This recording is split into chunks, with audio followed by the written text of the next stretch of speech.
जीवन में सबसे बड़े दुख का कारण बीज यदि कुछ भी है तो उस बीज का नाम अविद्या है।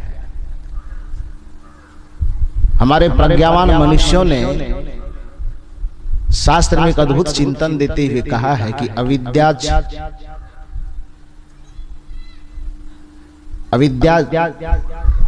दुख की जननी है। अविद्या क्षेत्र मुत्तरेशांग प्रसुप्त तनु विच्छिन्नो दाराणाम, कि अविद्या समस्त दुखों की जननी उसी प्रकार से है जैसे एक विशाल वट वृक्ष को हम देखते हैं तो एकाएक वह विशाल वट वृक्ष नहीं होता है, उसका बीज, उसका कारण बहुत छोटा सा होता है। और वही छोटा सा बीज जमीन में जब जाता है, समय पाकर के धीरे धीरे अंकुरित होता है, विकसित होते होते होते होते एक दिन विशाल वट वृक्ष बन जाता है। वह विशाल वट वृक्ष सबको झलकता है किंतु बीज सबको दिखाई नहीं देता है। यदि कोई व्यक्ति अपने जीवन के दुखों के विशाल वृक्ष को मिटाना चाहे तो जब वह फैल चुका होता है तो उसको मिटाना थोड़ा मुश्किल होता है। किंतु यदि उस दुखात्मक वृक्ष के कारण को, बीज को ही यदि मिटा दिया जाए तो फिर जीवन में जो अपार दुख दिखाई देता है वह नहीं दिखाई देगा। इसी बात को सदगुरु कबीर अपने भाषा में कहते हैं। कुछ लोग कबीर साहब के पास गए अपना दुख सुनाने के लिए, अपनी पीड़ा सुनाने के लिए कि साहब हमारे दुखों में, हमारे जीवन में दुखों का एक विशाल जंजाल फैल चुका है। कबीर साहब ने कहा कि संतों ने तो बहुत दिन से समझाने का प्रयास किया आप लोगों को, आप समझे क्यों नहीं? कहा कब समझाया था? तो कबीर साहब ने उदाहरण देकर के कहा कि समझो कि एक केला का वृक्ष था और उस केला के वृक्ष के नीचे में एक बैर का छोटा सा पौधा जन्म लिया। केला 5-10 बरस पहले से स्थापित था, लगा हुआ था, तो उसके थोड़े जड़ वगैरह फैले हुए थे। और उसके सामने में 5 दिन 10 दिन पहले एक बैर का पौधा जन्म लिया, वो छोटा सा था। संजोग से सदगुरु कबीर उस रास्ते से गुजर रहे थे तो केला को समझाया कि देखो जी, तुम्हारे जड़ के नीचे में एक बेर का छोटा सा पौधा पनप गया है, धीरे धीरे बड़ा होगा, वो तुम्हें जीवन में बड़ा दुख देगा। तो केला इस अभिमान में, अविद्या में, मैंने पहले कहा कि अविद्या किसे कहते हैं? जो देख करके भी न दिखाई दे, जो समझ में आने के बावजूद भी न समझ में आवे, जो वास्तविक होने पर भी वह वास्तविक न दिखे, जो असत्य ही हमें सत्य भासे और सत्य हमें असत्य दिखाई पड़े, उसी को अविद्या कहा जाता है, उसी को माया कहा जाता है। तो केला को तो पहले अपने से दिखा नहीं कि हमारे नीचे में बेर का पौधा जन्म ले लिया, लेकिन जब संत उसको दिखाने की कोशिश करते हैं तो केला को थोड़ा अभिमान था कि हम तो 5-10 बरस पहले से स्थापित हैं, बैर तो अभी 2 दिन 4 दिन जन्म लेने से हुआ है, ये मेरा क्या बिगाड़ लेगा? हम तो 10 बरस पहले से, हमारी बिरादरी बहुत लंबी चौड़ी है, ये क्या कर लेगा? लेकिन केला के वृक्ष को बढ़ने की एक सीमा है, उसके पौधा को बढ़ने की एक सीमा है। अब बैर के वृक्ष को बढ़ने की सीमा नहीं हो, बहुत विशाल हो सकता है। 2 बरस के बाद फिर कबीर साहब उसी रास्ते से गुजरे तो केला कबीर साहब को रोक करके अपना दुखड़ा सुना रहा है, आंख से आंसू टपका रहा है। कबीर साहब ने पूछा कि क्यों रोते हो? कहा क्या करूं साहब, मेरे पास में जो बैर का वृक्ष है वह इतना घना हो गया, इतना विशाल हो गया, मेरे सारे पत्ते को छेक लिया है। अब जरा सी हवा चलती है, पछिया हवा चले कि पुड़वा हवा चले, यदि मैं जरा सा करवट बदलने की कोशिश करता हूं, थोड़ा इधर घूमता हूं तो भी फाड़ देता है, उधर घूमता हूं तो भी फाड़ देता है, ऊपर उड़ूं तो भी फट जाता हूं, नीचे झुकूं तो भी फट जाता हूं, अब करूं तो क्या करूं? कबीर साहब ने कहा कि तो पहले मैं समझाया था ना। और सदगुरु कबीर की वाणी यहां पर निकलती है, केला तब ही न चेतिया। संबोधन केला के नहीं है, संबोधन मनुष्य के लिए। केला तो एक रूपक है, एक उदाहरण है।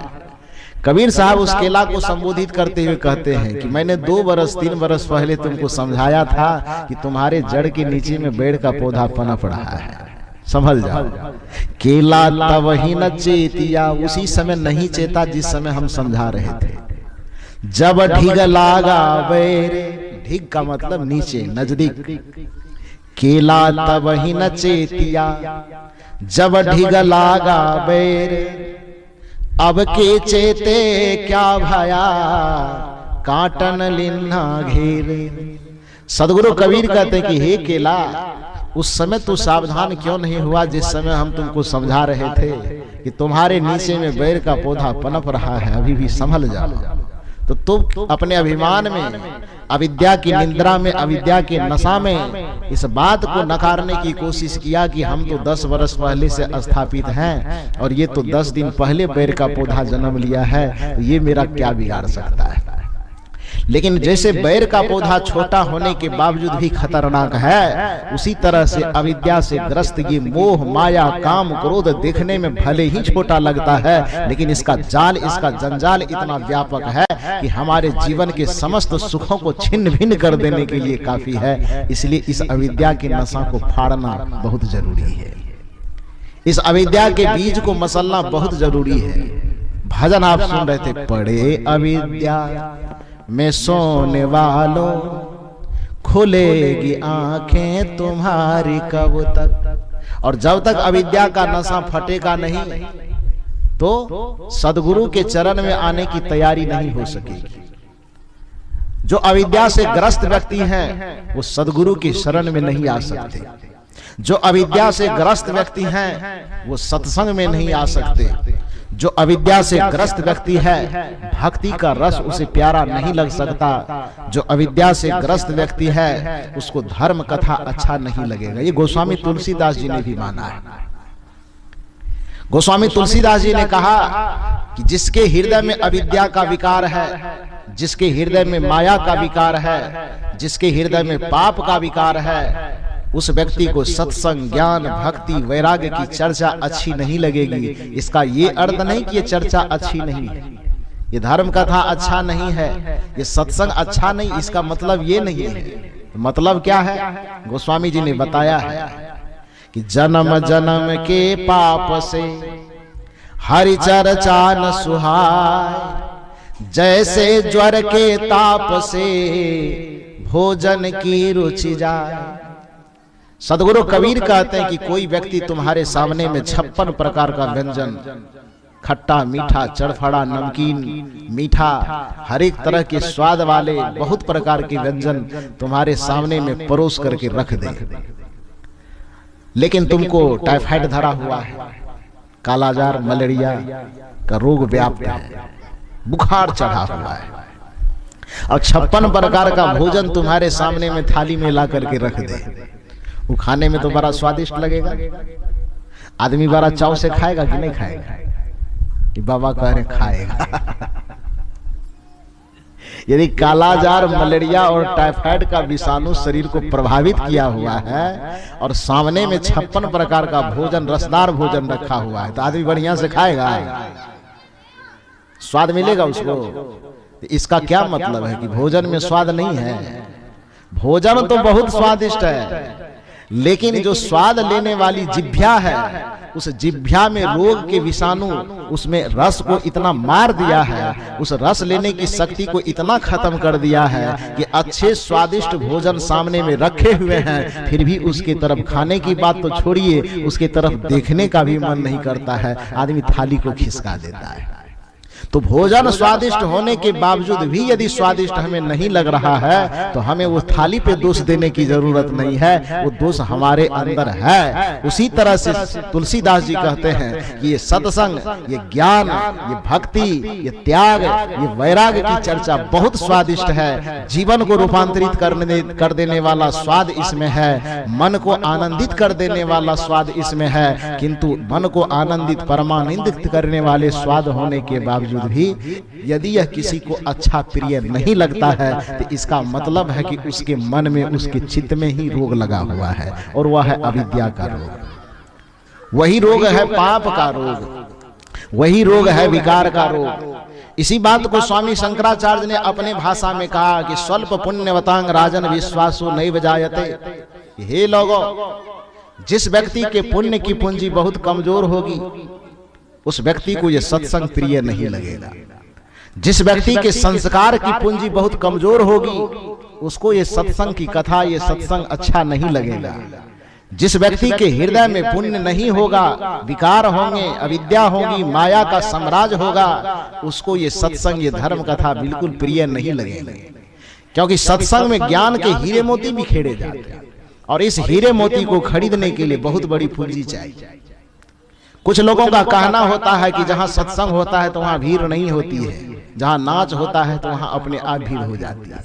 हमारे संत महापुरुष समझाया करते हैं, बताओ एक मार्केट में दो चीज का दुकान है, सोना चांदी हीरे जवाहरात की दुकान और दूसरी तरफ गाजर मूली धनिया टमाटर की दुकान। भीड़ किसके ऊपर होगी ज्यादा? भीड़ किस दुकान पे होगी? हीरा के दुकान पर भीड़ ज्यादा होगी ना? कहां भीड़ होगी? मेरी बात नहीं समझे। दो दुकान है एक बाजार में, एक दुकान में धनिया टमाटर खेसारी के साग बथुआ के साग गाजर मूली मटर इसकी बिक्री हो रही है और दूसरी दुकान में सोना चांदी हीरा जवाहरात की बिक्री हो रही है। भीड़ कौन दुकान पर ज्यादा होगी? किस दुकान पे भीड़ होगी? सब्जी की दुकान पे भीड़ ज्यादा होगी। क्यों होगी? क्योंकि सब्जी को खरीदने की क्षमता तो प्रायः सबके पास है, सबके पास पूंजी है, किंतु हीरा मोती सोना चांदी जवाहरात खरीदने की पूंजी सबके पास नहीं है। तो पूंजी है ही नहीं तो दुकान पे जाके करेगा क्या? करेगा।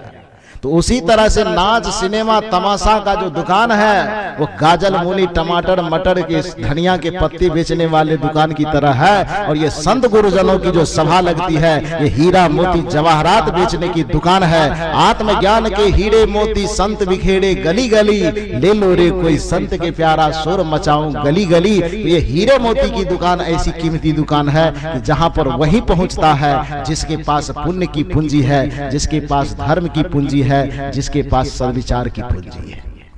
सब यहां नहीं पहुंच सकते। आप बड़े भाग्यशाली हैं कि आप सत्संग सुनने आए।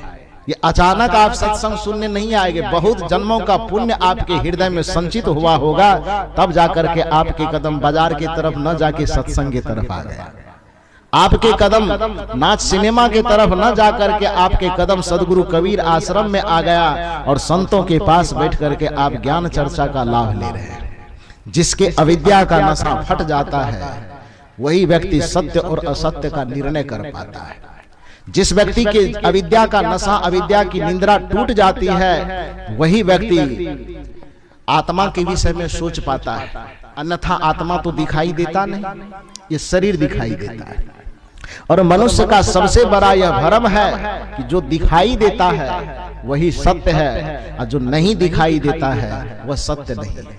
जबकि हकीकत यह है कि जो ना दिखाई देता है वही सत्य है और जो दिखाई देता है उसकी कोई सच्चाई नहीं। जैसे आपको पूछा जाए, ये आप जैसे मिठाई खाते तो आपको मिठाई तो दिखाई देती है लेकिन मिठास दिखाई देता है क्या? आपको फूल दिखाई देता है लेकिन सुगंध दिखाई देते हैं क्या? आपको सूरज दिखाई देती है लेकिन सूरज की गर्मी दिखाई देती है क्या? आपको बर्फ दिखाई देता है लेकिन बर्फ की शीतलता दिखाई देती है क्या? आपको चोट दिखाई देती है लेकिन चोट का दर्द दिखाई देता है क्या? आपको खुशी मिलती है तो खुशी कभी किसी ने देखा है कि खुशी का रंग कैसा है? किसी को प्रसन्नता होती है, बड़ा सुख मिलता है, तो उस सुख का रंग काला है कि गोरा है, नाटा है कि लंबा है, मोटा है कि पतला है? किसी ने उस सुख का लंबाई चौड़ाई मोटाई रंग देखा है क्या? और दुख का रंग, दुख का रूप, दुख की लंबाई चौड़ाई किसी ने देखा है? न सुख को देखे हैं न हम दुख को देखे हैं, न हम शांति को देखे हैं न हम अशांति को देखे हैं, न हम मिठास को देखे हैं न हम शीतलता को देखे हैं, न हम गर्मी को देखे हैं। हाँ, अनुभव किए हैं। अनुभव सबका कि सुख का भी अनुभव होता है, दिखाई नहीं देता। दुख का भी अनुभव किया जाता है, दुख दिखाई नहीं देते। गर्मी का भी अनुभव होता है, गर्मी दिखाई नहीं देती। ठंडी का भी अनुभव होता है, ठंडी दिखाई नहीं देते। दर्द का भी अनुभव होता है, दर्द दिखाई नहीं देता। तो जिसका अनुभव होता है किंतु वह दिखाई नहीं देता, इसका ये अर्थ नहीं कि वह होता ही नहीं है, तभी तो अनुभव होता है, भले आंख से दिखे का नहीं दिखे।